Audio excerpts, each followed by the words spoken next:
அனைவருக்கும் வணக்கம். நம்ம இன்னைக்கு பார்க்க போகிற இடம் வந்து 15 ஏக்கர் எம்டி விவசாய இடம். இந்த இடம் பார்த்தீங்கன்னா திண்டுக்கல் மாவட்டம் ரெட்டியார் சத்திரம் பக்கத்தில் இருக்குது.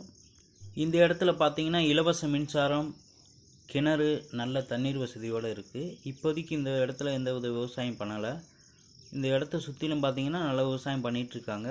இந்த இடத்துல வந்து நல்லாவே நம்ம விவசாயம் பண்ணலாம். விவசாயம் பண்ணுறதுக்கு போதுமான தண்ணீர் வசதி வந்து இந்த இடத்துல இருக்குது. இந்த இடத்துல பார்த்தீங்கன்னா தென்னை மரம், மாமரம், கொய்யா, மாதுளை, காய்கறி விவசாயங்கள், மர வகைகள் வந்து தேக்கு, குமுளு, மலைவேம்பு, மகாக்கனி இது போன்ற மரங்களும் நடலாம். ஆட்டுப்பண்ணை, கோழிப்பண்ணை, மாட்டுப்பண்ணை இது போன்ற பண்ணை விவசாயம் பண்ணுவதற்கும் ஏற்ற இடம்தான் இந்த இடம். இந்த இடத்துக்கு பார்த்தீங்கன்னா ரோடு ஃபெசிலிட்டி இருக்குது. இந்த இடத்தோட 1 ஏக்கர் விலை 14 லட்சம். இந்த இடத்த வாங்க விரும்புகிறவங்க எங்களை தொடர்பு கொள்ளுங்கள். நன்றி, வணக்கம். வாழ்க வளமுடன்.